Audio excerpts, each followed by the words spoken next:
All right, guys, welcome back to another edition of Dark Power. But today we've got a special treat. Just how there's a double episode of Dark and a Super Power episode going on, we decided to combine forces, and we have a special guest today on our show, one and only Sid. yes, SP3. It is me, your True Hill Phenom SP3 on Dark Power with the StatKing. I've been looking forward to being on this show. He breaks down everything, gives you the great analysis. So I'm here to get a little bit of his expertise. Guys, it's going to be another action-packed episode of Dark Power, reviewing everything that happened on AEW Dark and NWA Power. But before we get to that, do us all a favor. Do yourself a favor. Hit the like button, subscribe button. Help us out as best as you can. And we're here for you. You're here for us. Let's get to it. And check out the whole playlist of the rest of Dark Power. All right, guys. As you know, there's a special episode of Power. They finally decided to air their episode that they've been sitting on. They've had this one in the tuck for months. They decided to keep it in the tuck while they were trying to figure out what was going on with the COVID-19 situation. They weren't going to be able to tape new episodes, so they kind of said, let's hold off on airing this because we know we're going to have to cancel the Crockett Cup, and we'll see what happens. But now they decided to finally release this episode, and at the end of the episode, there's a little bit of a special tease for what will be the future of the NWA, which we will be getting to soon. But starting us off for this episode of Power, there was matches between Camille and Maddie Max, which they actually aired a couple weeks ago. But to kind of give a tease of what was going to happen with Super Power, there is going to be Rock and Roll Express versus Aaron Stevens ? There's going to be Jack Stane versus Tim Storm. There's going to be a triple threat between Tasha Steelz, Ashley Vox, and Marty Bell holding down the women's division. And finally, in the main event, you have Strictly Business, Tom Latimer, and the world's heavyweight champion, Nick Aldis, versus Villain Enterprises, Brody King making his debut on Power, and Marty Scurll. So to me, the show is paced pretty well. They kind of know what they're doing when it comes to when to take breaks, when not to take breaks. As usual, an element of Power is always the kind of hilarious, zany commercials. Gotta love those. I love tire irons and waffles. I taught Shawn Michaels how to speak Kazarni. And then Austin Idol talking about how you're not drawing, you gotta get heat. Let me teach you how to be a good talker. So there's just international man of mysteries, Austin Idol. He talks with his hands a lot. He's got his cheap hair extensions and stuff. So the fanny pack and everything. Oh man, it's great. So I figure we'll skip over the Camille Maddie Max match because I covered that a couple weeks ago. Unless you if there's anything that stood out about it to you.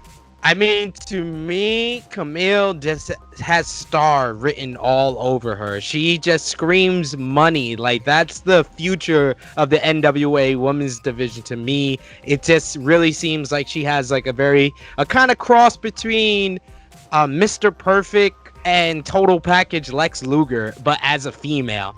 So it's very interesting and it's a nice feel. And it's like, I know a lot of people will make like the Charlotte Flair comparison, or even with like the pictures of her sports background, you might make the comparison to Bianca Belair. But it was just the way she cut her promo, told her story, told her basically all of her actions, just explained it all from the beginning of her NWA career to now. It was just well done. I loved it.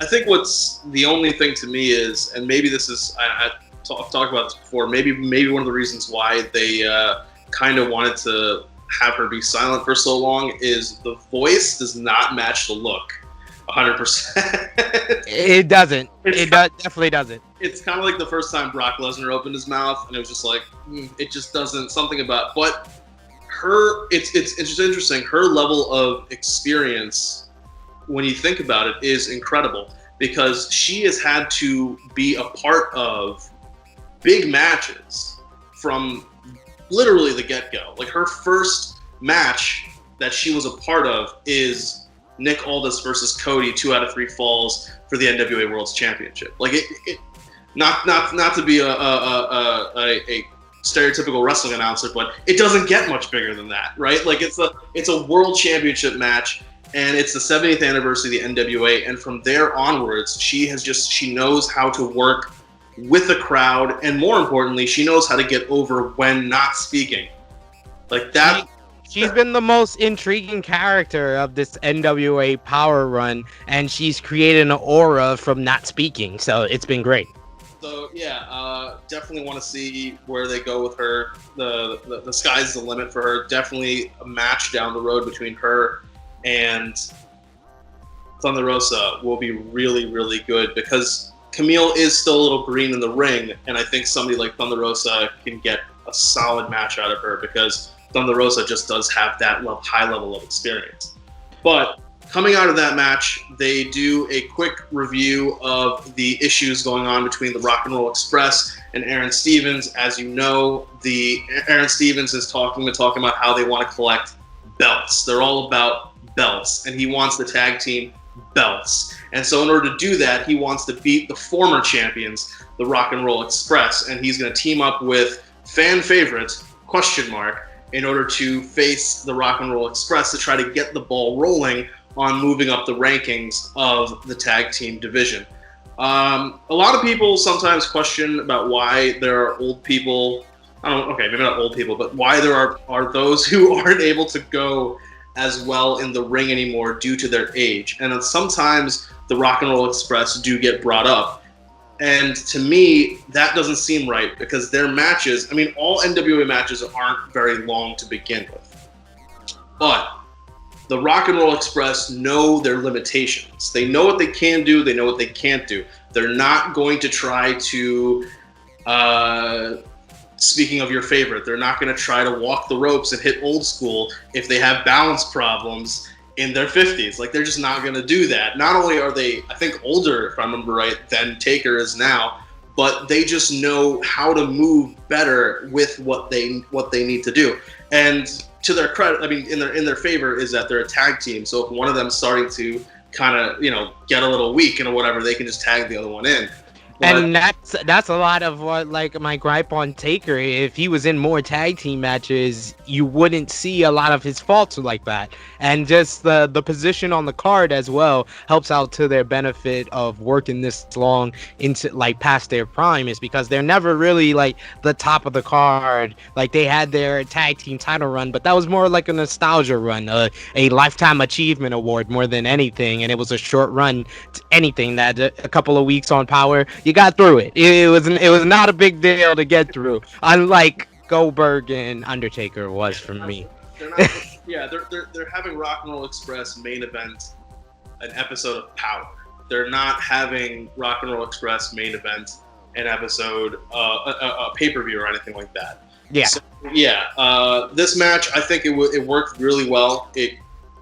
You have two people who, in Aaron Stevens and ? Who you hate to kind of use the terminology of they can afford to take a loss, but ? The crowds love him, and Aaron Stevens kind of works better being the guy who's always losing, because it makes whatever he's saying get under your skin that much more, and the fact that he is a champion and is finding a way to continue to hold on to that championship when he really shouldn't. To their point, he has just walked out of matches. So I thought it was a good match for what it needed to be. And after that, they do a quick recap of the issues between Tim Storm and Danny Deals, and which leads to a match. Awful. I've hated this story. This is one of the reasons why I want to be on Dark Power, because I hate Danny Deals. Everything concerning Danny Deals has been trash. He's been dragging down the best babyface, not only in NWA Power, but one of the best babyfaces in professional wrestling. Everybody's favorite sitcom wrestling dad, Tim Storm. Yeah. Tim Storm, Mama Storm said, we're not going to give up on the storyline, though. That's what Mama Storm said, all right? NWA seemed kind of committed to the storyline. It seemed like a weird... So I guess if the original plan was to have Tim Storm be doing something else during the Crockett Cup, then okay, yeah, I can see him getting the win. Or if they were going to kind of build up somebody else for him to face at Crockett Cup. But it seemed kind of weird to just get that win so quickly over Jax Dane, unless even they kind of knew this isn't really going anywhere. Like, this storyline isn't really working that well. It seemed kind of weird because his issue originally was with Tom Latimer. It wasn't with Danny Diaz. It just seemed like a very haphazard way to kind of screwball into a potential Dane and Storm partnership for the Crockett Cup. Because I feel like they had a competitive match. They brawled all over the studio. So you can kind of see Tim Storm coming back like the next week, or just cutting a promo in a little vignette, being like, okay, Dane got my respect, and now he's gonna be my partner in the Crockett Cup. Yeah, I will say that I like one thing that the NWA does well, and it's that it is referencing its own history. So a lot of times with WWE, they kind of act as though if something is longer, if an event if it's been like 6 months or longer since an event happened, they don't expect us to remember it. Whereas in NWA, they were highlighting the fact that Jax Dane is a former NWA World Champion, and that's the person that Tim Storm had to beat in order to get the title in the first place. And going back further, Colt Cabana, when he was cutting a promo against Eli Drake, he referenced the fact that he is a former NWA World Champion and Eli Drake is not. So I do like that they were able to kind of effectively get, because a lot of people watching Power, they may not know who Jax Dane is, but if they're able to understand that, yes, they're saying this guy's a monster, but he's a former world's champion, and it's the person that Tim Storm had to go through hell just to beat to get that title in the first place. Well, they know how much Tim Storm wanted to keep that title and how much Tim Storm wanted to get that title back from Nick Aldis after he lost it. So whoever he had to get it from in the first place, that had to be somebody pretty big or pretty powerful for him to conquer, for him to have beaten in the beginning. So I do like that. That was, to me, at least a great way to push to the forefront how dangerous Jax Dane was. The match itself, a good match. I liked how they knew each other well, which is also something else that's good when you have when you're citing to a history. When you're citing to people having had matches with each other in the past, always good that then when you showcase now why they're having issues, that they're able to mesh with each other really well. A great example to me would be Dolph Ziggler and The Miz. Dolph Ziggler and The Miz have had such a long history together, like either against each other, on the same side, whatever the case may be, that if they ever have a match against each other, they know what each other is going to do. They know how each other's going to act. To me, that kind of worked out well here to help the match be more than what just a regular kind of no DQ match. I mean, yeah, you could kind of see like the chemistry between the two men, and I really would say that the announcers, Joe Galley and Wade Barrett, I'm gonna call him Wade Barrett, Stu Bennett. I know his name is Stu Bennett, but Wade Barrett, Bad News Barrett, basically told the story very well about their history and why this match was happening. So that was the one positive, but I hate everything about Danny Diaz. He even took the Perfect Storm horribly.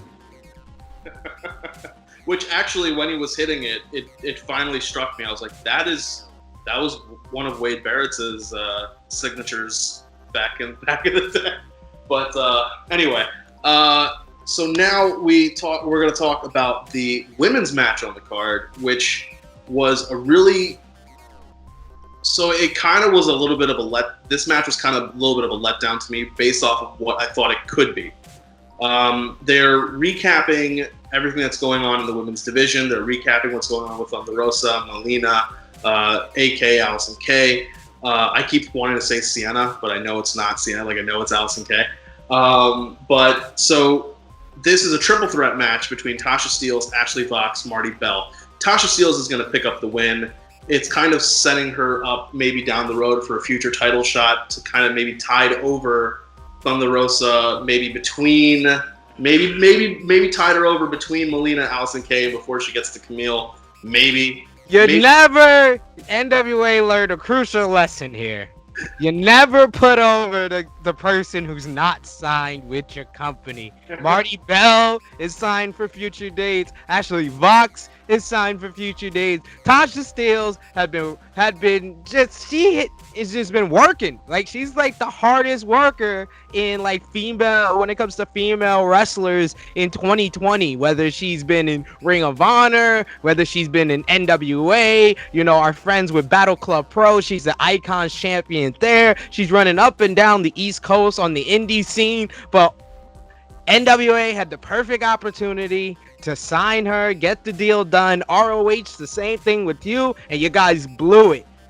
Tasha Steelz has officially been announced signed with Impact Wrestling. I didn't know that. So that's actually really cool. I think with this match, it was, to me, the match itself, a bit of a letdown, because I think they either didn't.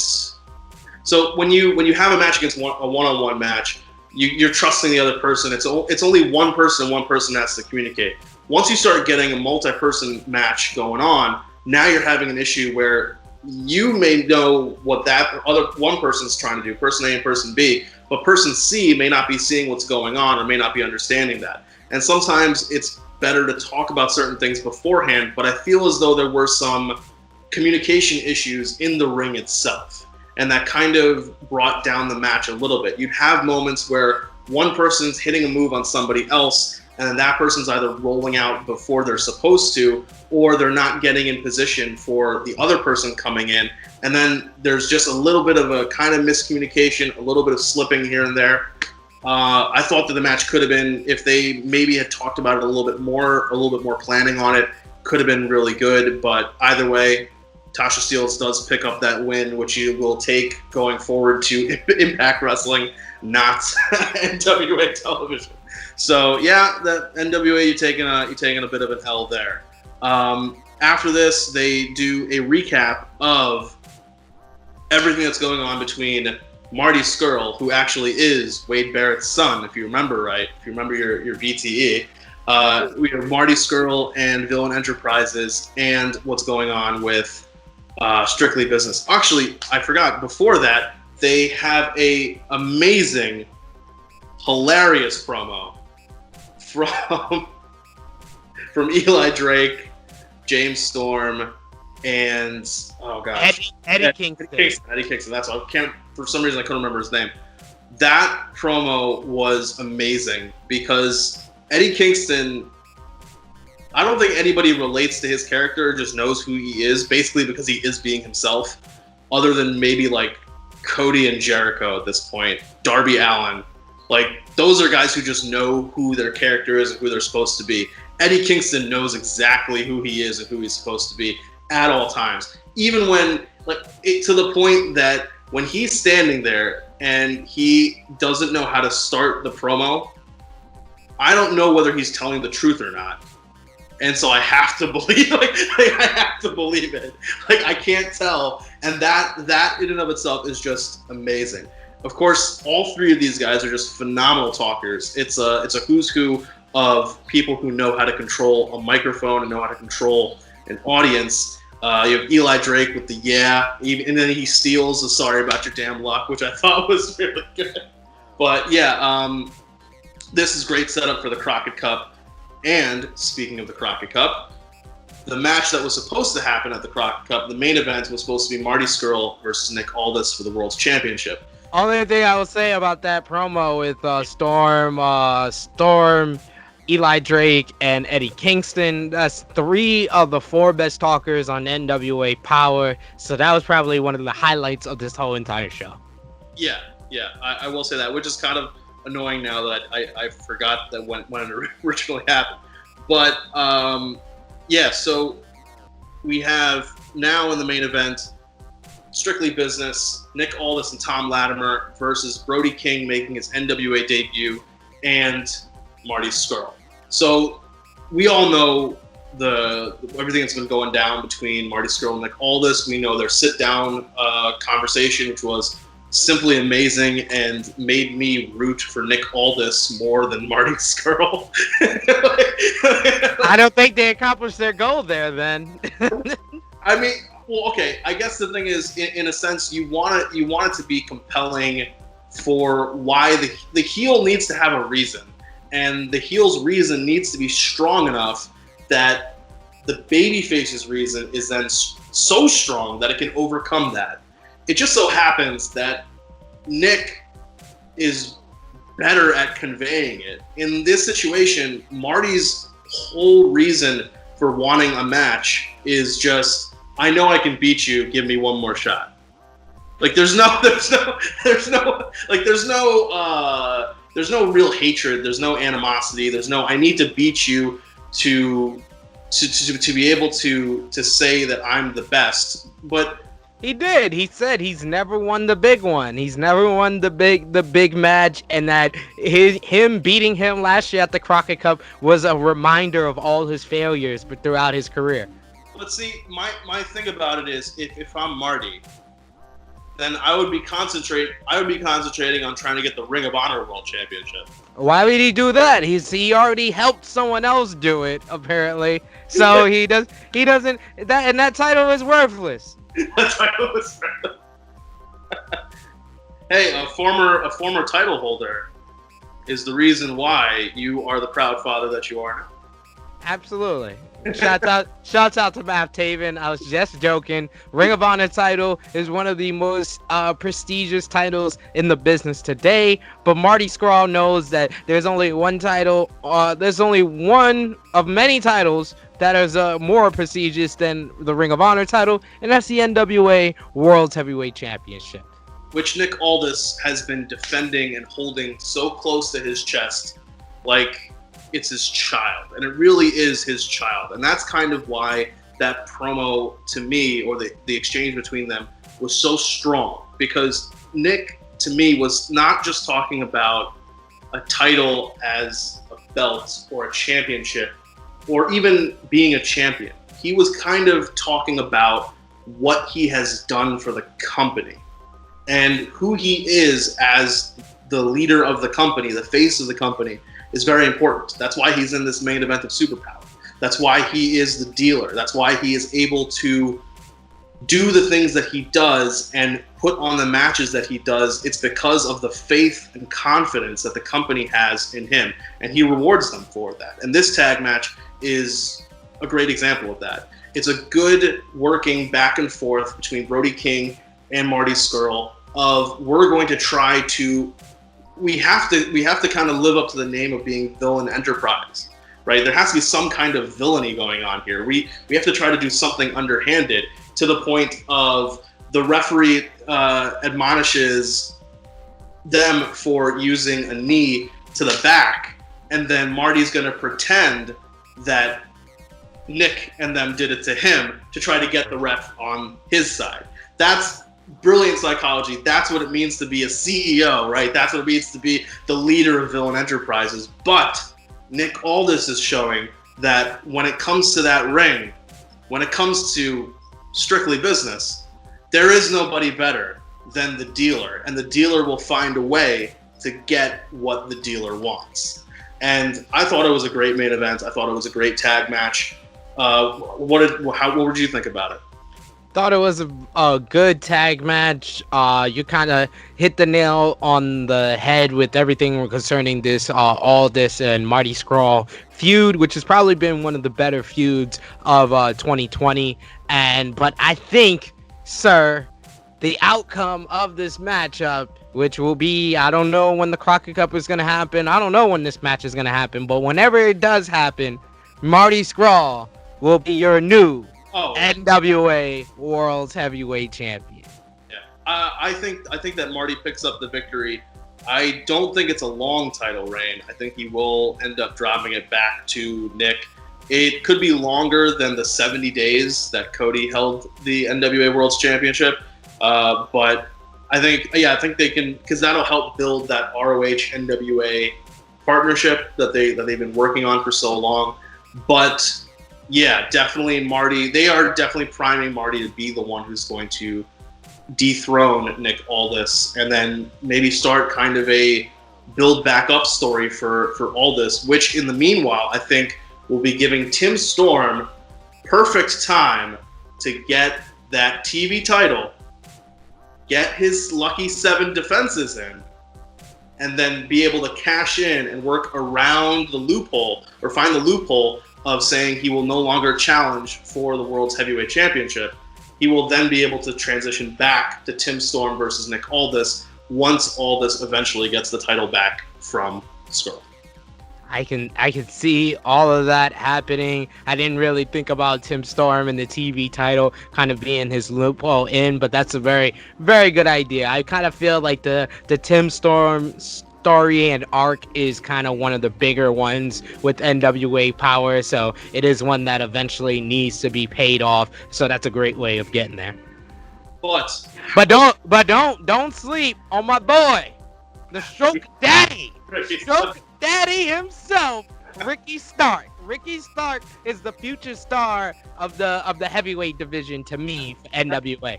That's why I was kind of surprised that neither he nor Zicky Dice had a match on Super Powerrr.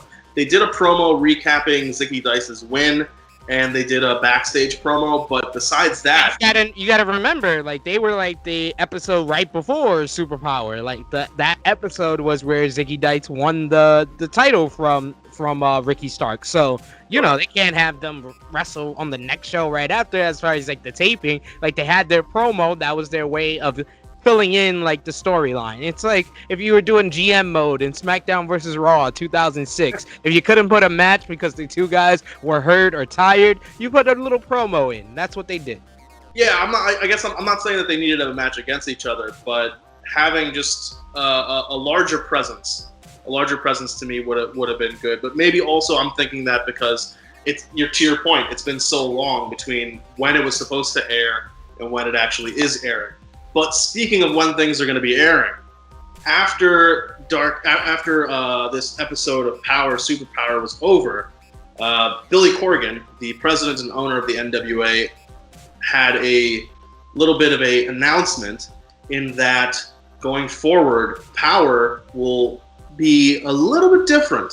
They're going to be going to some place called the Carneyland, and he didn't really tell too much or give away too much about what exactly that will entail, just that it will be airing during the same time slot as Powerrr previously has.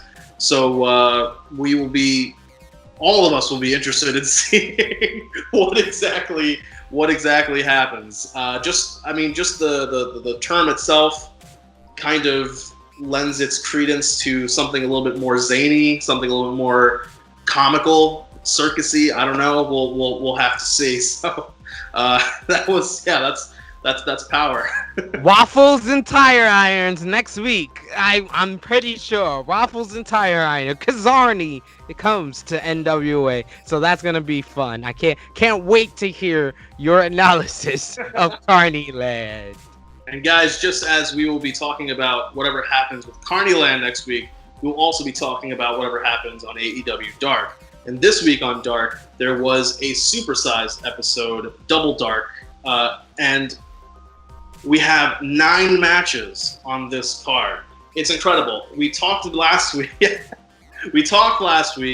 about how they had finally exhausted all of the material that they had taped in between Daly's Place and QT Marshall's gym. They finally exhausted all of that material. It kind of built towards that finale of Kip Sabian versus Colt Cabana about whether or not Colt was right in smacking Kip for Kip getting in his face about all the stuff about Penelope Ford.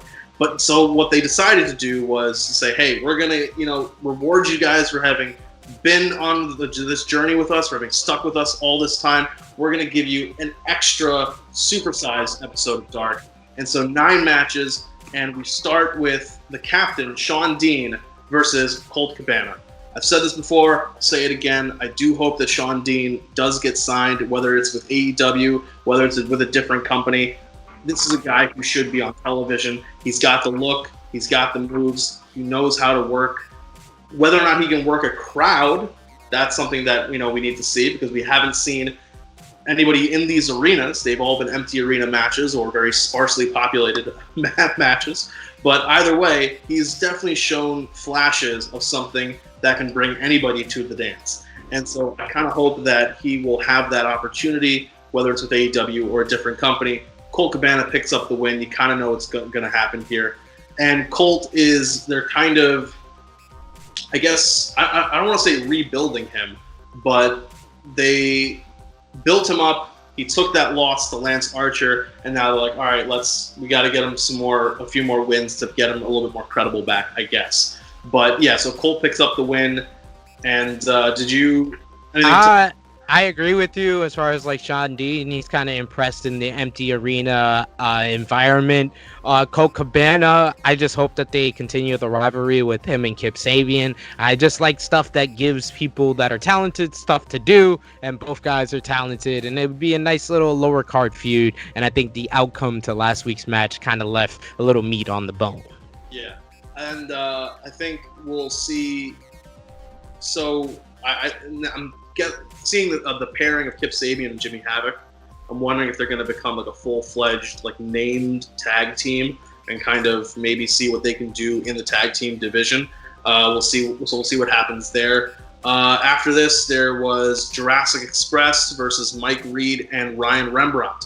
So this was kind of a nice welcome back match for Jurassic Express, who have been sorely missed on Dynamite and on Dark. They pick up a quick win here. And again, nothing really crazy to write home about. We know who these guys are in the ring. We know what they can do. We've now seen Mike Reed and Ryan Rembrandt throughout the Dark tapings. So we kind of have a good idea about what they are. They're there to help Jurassic Express work off that ring rust, and they do a good job of that. Jurassic Express is being primed to being worked back into storylines and being worked into storylines pretty well. Part of the reason why I feel as though they picked up this win or were even on television, as in addition to what would happen the next night on Dynamite, is that Jungle Boy MJF match that will be happening at Double or Nothing May 23rd, just to kind of remind people who Jungle Boy is. He's been off TV for so long. Let's get him back into the forefront so that he is primed and well placed to face the salt of the earth, MJF, at Double or Nothing. So, after did anything about this one? No, you kind of covered everything on the nose. So after this, we have Private Party versus Lee Johnson and Musa. Again, this is a team that has kind of kept their name alive or kind of been present on BTE with their bits going on about what's going on between them and that. I think EJ, the guy who lives there. I live here, guys. Like, what are you talking about? No, it's Hangman Page. We revealed on BTE this week that Hangman Page is the person that threw the exploding teddy bear. That's savage act. That's the second most heinous act that I've seen all week, besides Vanguard 1's timely demise. No, untimely demise. Brutal murder. And you know, choked up about it. I promised myself I wouldn't cry. But so this match is a way to, again, just as with Jurassic Express, get us back into saying what Private Party is about, what's going on, how are they going to move forward now that they're back in the tag team division.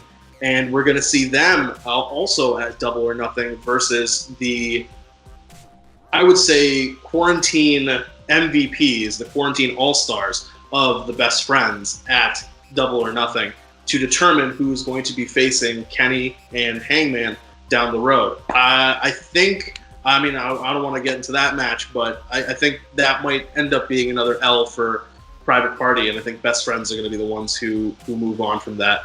I mean, Best Friends deserve the push probably a little bit more for all their hard work during these times. But Private Party in this match, they kind of went out there. They treated this like it was an exhibition, or they were just doing dives off a diving board at the pool on a Sunday afternoon. Like, they were just going all over the place, kind of just being like, hey, we got to work off this ring rust. Let's do every move in our freaking arsenal in this squash match. And, credit to Lee Johnson and Musa for being able to keep up with them and say, we know what we're here for. let's give you guys this time to shine. But speaking of time to shine, it's not a great time to shine if you're up against somebody from the Dark Order. That's not going to be your opportunity to make a name for yourself, because when you're up against somebody like Preston Vance, it's not good for you. And John Cruz found that out firsthand when he faced Preston Vance right after this match and got destroyed. I mean, he got destroyed, but Preston Vance is green as goose shit. Yeah. I'm just gonna say it. I mean, I don't have any other thoughts on this match besides that. And you don't need to, because if you had any thoughts, they would soon fly out of your head as you're wondering, how is an alien among us? How is this happening? But it is happening, because Chris Statlander, Chris Statlander has a match against Danny Jordan. Now, for those of you who had the same reaction as me, which maybe very few of you, but I'm watching Danny Jordan come out and I'm going, why do I know this person? I marked out for Danny Jordan because Danny Jordan was probably one of the main people that stood out from those first couple of episodes of NWA Circle Squared. You told me to watch that, so I watched it, and she was one of the few that stood out. Shouts out to my good friend Armchair Booker John, who actually composed her theme song on AEW Dark on this episode. That was he composed that song that she came out to. That's awesome. And yeah, like I remember, I'm just seeing her come out and the names on the shirt and the burn book and everything. And I'm like, this person is really familiar to me. And a couple Google search later, and I was like, wow, yes, she was on Circle Squared. And I was like, that's incredible, because during Circle Squared, she was the person who stood out the most. So I think if any of the other women, or even any of the other competitors from Circle Squared had shown up, I would not have thought anything of it. Like, I just would have been like, okay, whatever. But Danny Jordan stands out. She knows her character well, and she has she puts up an effort against Chris Statlander. Chris Statlander picks up the win. We now know, coming out of Wednesday's Dynamite, that Chris Statlander is going to be facing Britt Baker at Double or Nothing. So this was another way to kind of just do tune-up matches for people who needed tune-up matches. But somebody who never needs a tune-up match, because, well, that would require effort, is Orange. Yeah! Orange Cassidy faced off against Jason Cade after this. And, sir, I'll let you, like, Orange Cassidy. 5-star classic. Orange Cassidy, he is the best bout machine. Like, everybody's saying, oh, Kenny Omega, he lost it in New Japan. No, he didn't lose it in New Japan. He came to AEW, and a stronger force took his powers away from him. And it was Orange Cassidy. Anything this man does, it doesn't matter if it's in front of a crowd, without a crowd, he is great. He is fantastic. He is the best character in professional wrestling. Don't let a former NWA announcer Jim Cornette hear you say that. Jim Cornette, I love KFC fried chicken, so screw you.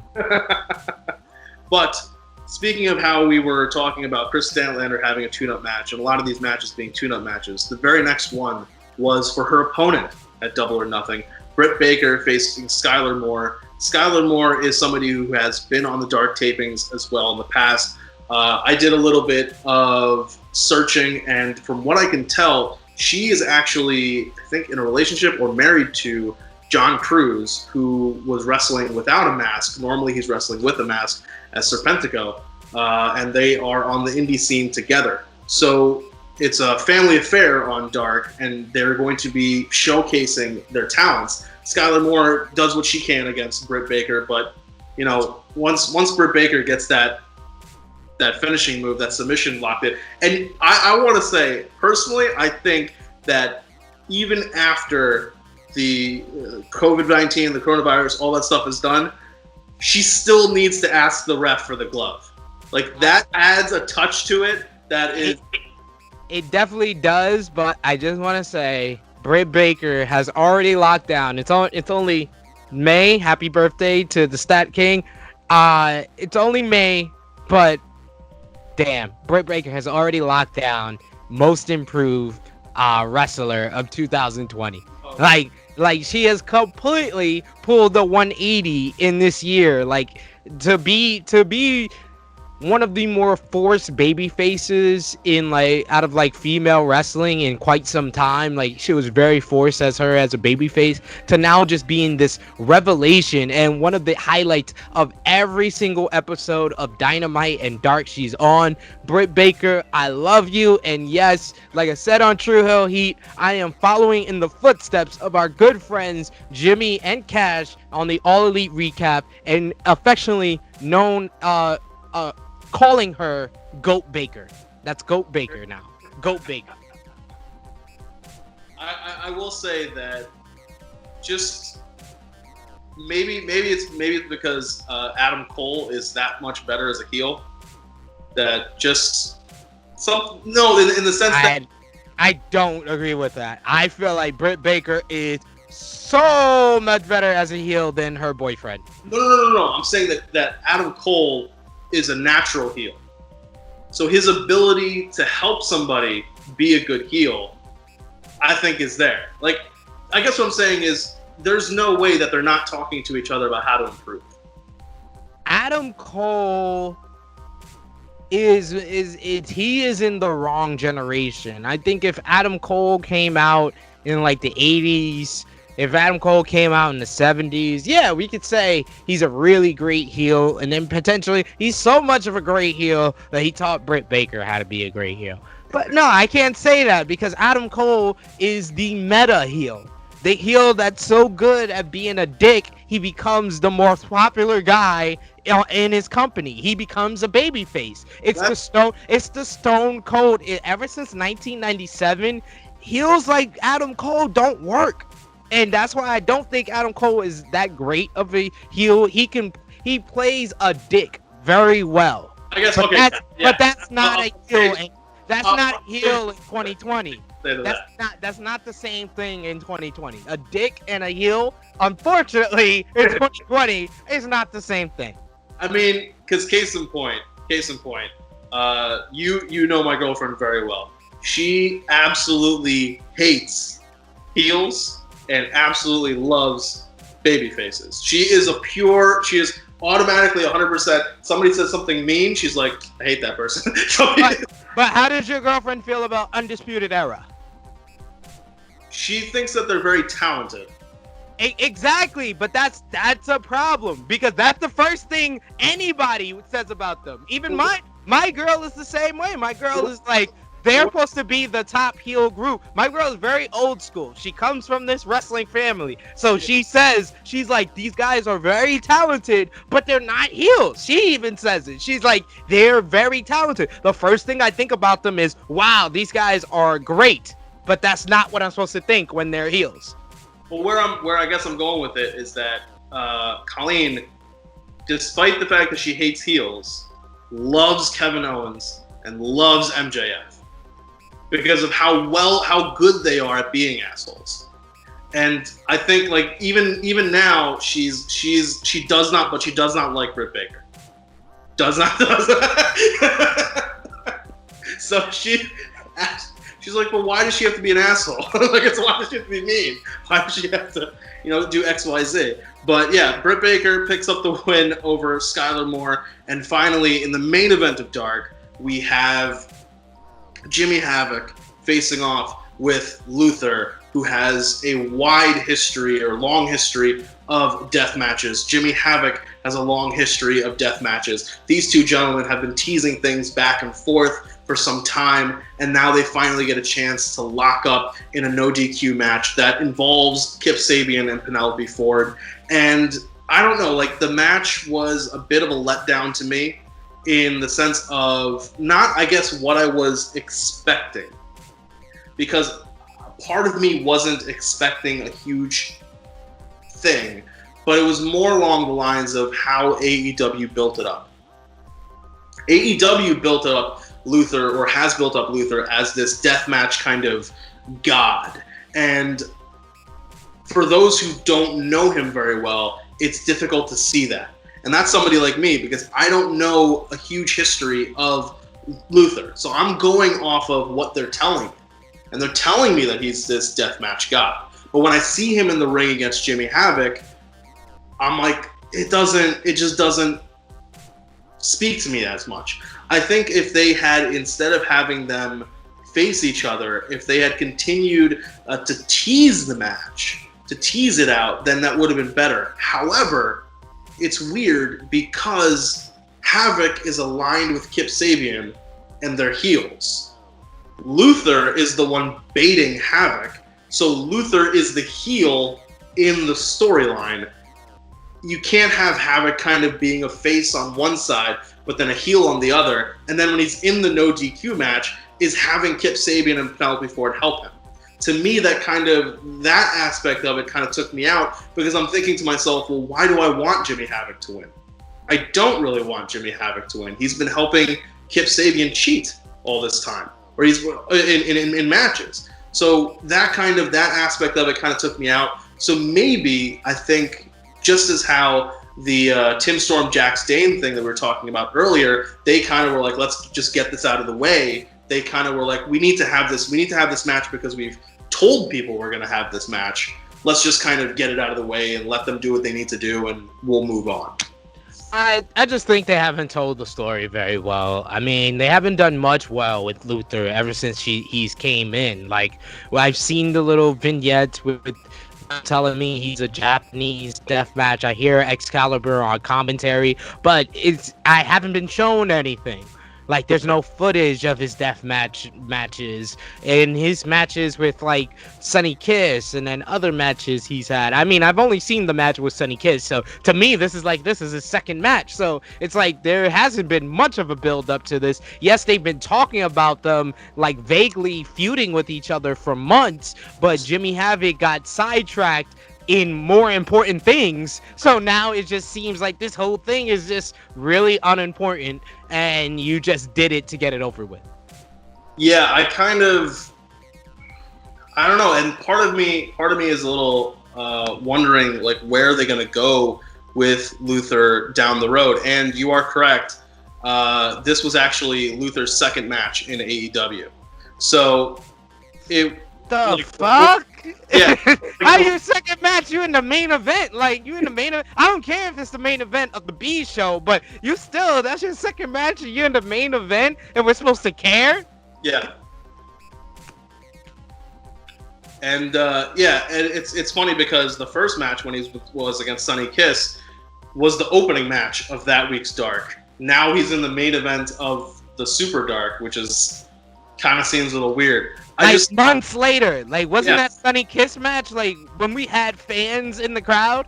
Correct. that was end of February. This was middle of May.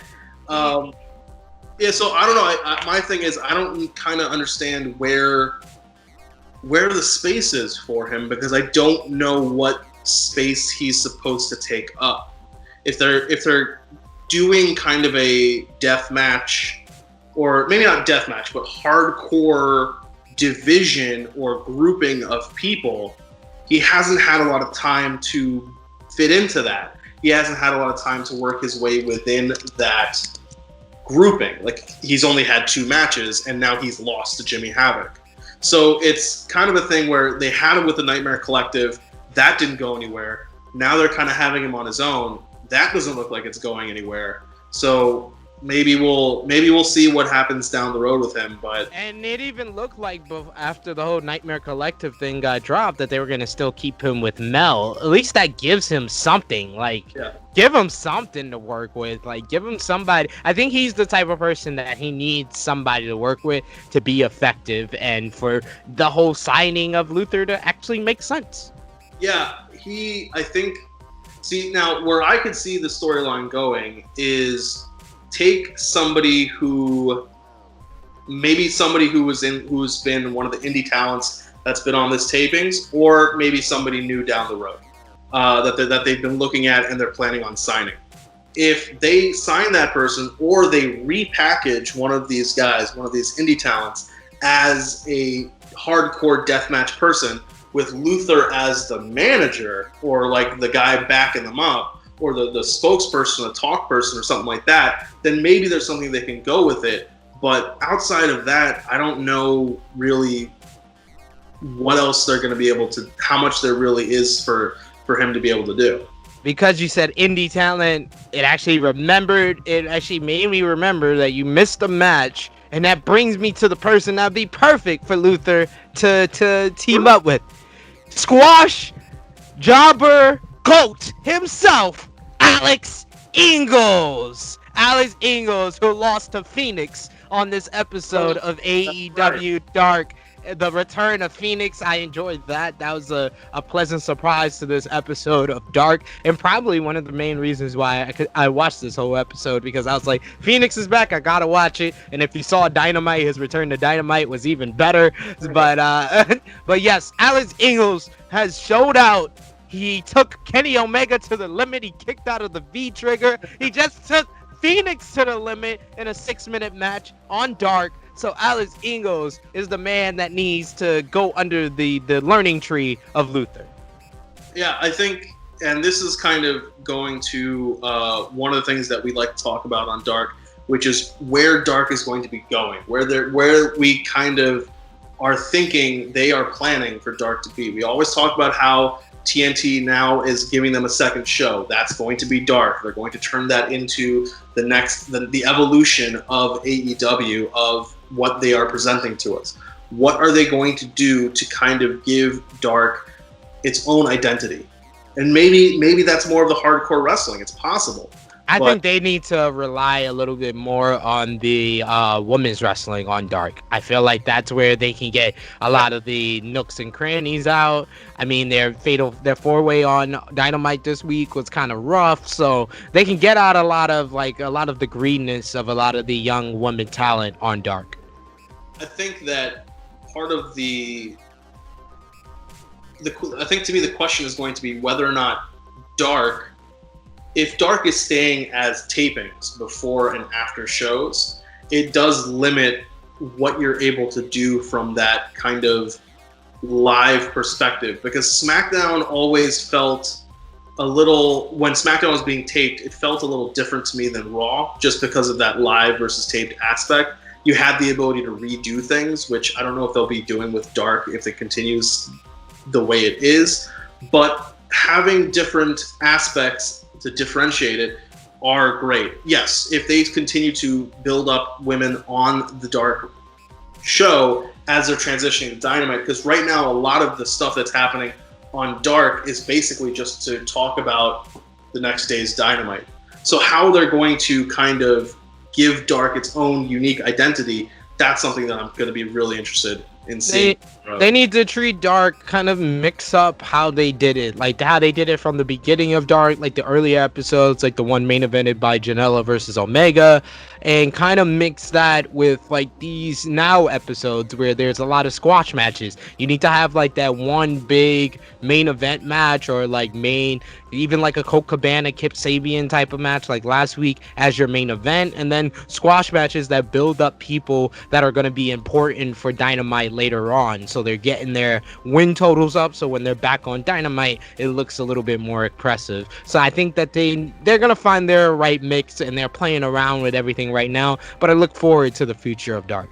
Yeah, it's like when main event first started and they wanted us to care about WWE main events, they took then World Heavyweight Champion Sheamus, then WWE Champion CM Punk, and had them face each other in the main event. And then, like, weeks later, main event was just squash matches and jobber matches. So that's not a good example, because even when that match was made, I was like, nope, I see the bait. That's bait. That's bait. You're literally just giving me a main matchup. You're going to give me a shit finish. There's not going to be a finish because they're both champions, so we're not going to get a clean finish from this. So this is not correct. I would say more of the better example, but it kind of wind up being the same way, is the early days of WWE Superstars on WGN America, when they had like Undertaker versus Matt Hardy as a main event on the earlier shows. They had people like Triple H on earlier shows, and then as time went on, it became like a certified B show. But they need to find that mix of like WWF Superstars from 1992, when it was like squash matches galore, and then you had your one showcase match. I think that Dark is going to find their comfortable medium of that. Yeah.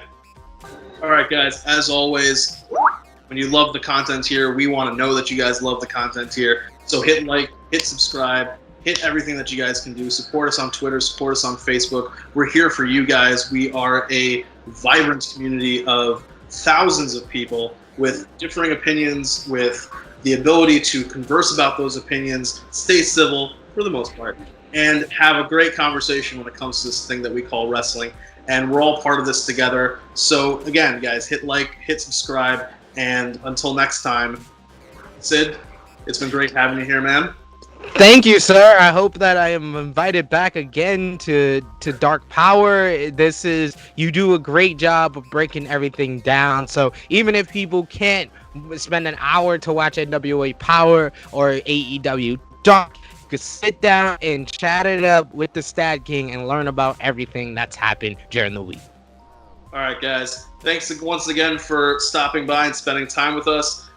Till next time, stay safe. This thing that's going on with everything around the world is crazy. We all know people who are being affected by it. We're all affected by it. But so yes, guys, stay safe. And until next time, catch you later.